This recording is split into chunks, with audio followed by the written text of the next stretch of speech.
Carl Jung wrote that there is no coming to consciousness without pain. Sometimes there is pain without coming to consciousness.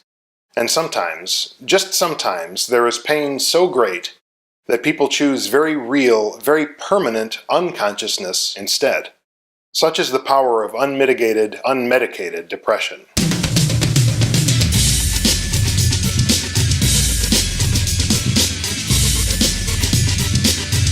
Hello friends, welcome to Mr. Snayl's Wild Ride. I am Mr. Snayl and the wild ride is my life so far. So here we are, not 2 months after the suicide of comedian and actor Robin Williams. And are we as a society any further along in the discussion about depression?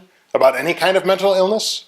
No. Already the top news stories are the usual September prattle, like election time nonsense and the beginning of football season. Depression is an illness, like any other. And to characterize suicide as anything other than a final act of desperation is grotesque in the extreme. Like many illnesses, depression can be treated with medication. My wife and I are very committed to this idea, and not just for ourselves. Often, seeing a therapist can be much more effective if the severity of one's depression can be reined in a little bit with medication. Although I'm a strong advocate for medication, I know that they come with a price. The tricky part, finding the right medication, takes a real commitment to the process. It takes longer than just 10 seconds. And most take time to ramp up to a therapeutic level in your system. That means there's a lot of waiting. You have to wait to see if that med is going to work for you or not, and you have to wait to see if it's going to bring side effects along with it.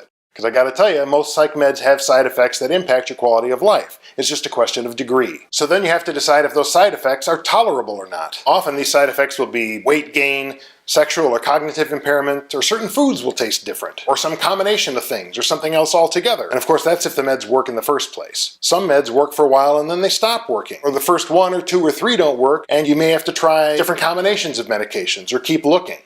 And in each case, you have to ramp each one of them up, and then ramp it back down again. It can take weeks and weeks of waiting. And if you're in a really bad state, like I was last year, that can be a really tough road to hoe. I mean, it sucks, man. It really fucking sucks. I get why it's tempting to go off your meds, or not even try taking them in the first place. Recently I started reducing my dose of Topamax, which has the nickname Dopamax for good reason. I was doing this under supervision. I got my dosage down to about half of what it used to be, and I was feeling the difference. I felt the clarity of thinking, and my memory was better. It was good to be back, you know? But after a month I could tell. It was subtle at first, but it was there, you know, the old Lucrata depression was slinking around in the back of my mind, and it came and went for a couple of weeks, but the last time it showed up it stayed. You know, and after 2 more weeks of milling around back there, ever present and familiar, I had to be honest with myself. You know, even though I didn't want to be all addled again, I had to balance out how much stupidity I could take against how much paralysis I'd endure from being depressed all the time. And I knew what I had to do. I had to go back on the old dosage of Topamax.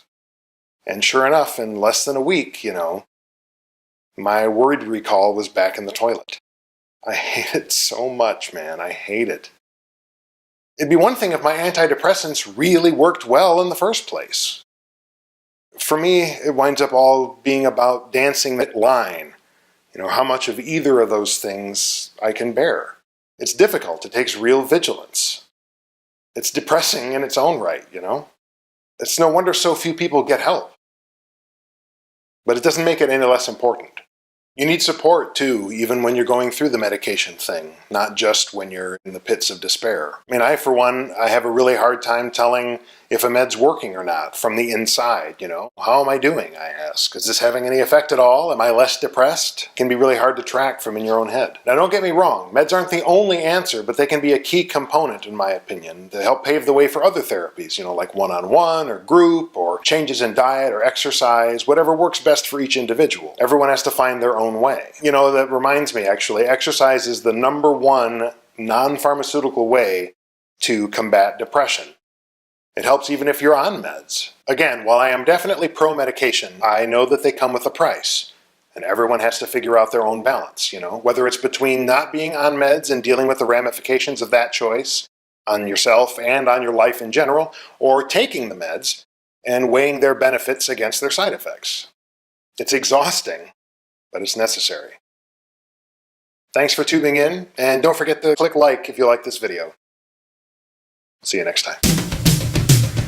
finding the right meds takes a commitment to the thing. So then you have to decide whether those side effects are tolerable enough. So then you have to decide if those side effects are tolerable. Why is that so hard to say? Although I'm a strong medicate. Most of them take time to ramp up to a therapeutic level, so you're a lot of waiting. You have to wait to see if that med is going to work for you or not, and you have to wait to see if that drug has side effects that impact your The tricky part is finding most psych meds come with side effects, which impact your quality. Most psych meds come with side effects that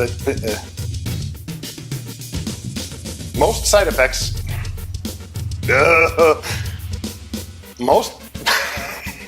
Because most side effects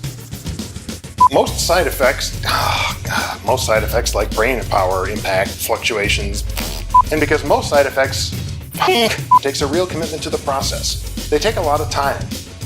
So you have to wait to see if this drug fixes that doesn't make any sense. Sexual or cognitive impairment, or certain cognitive impairment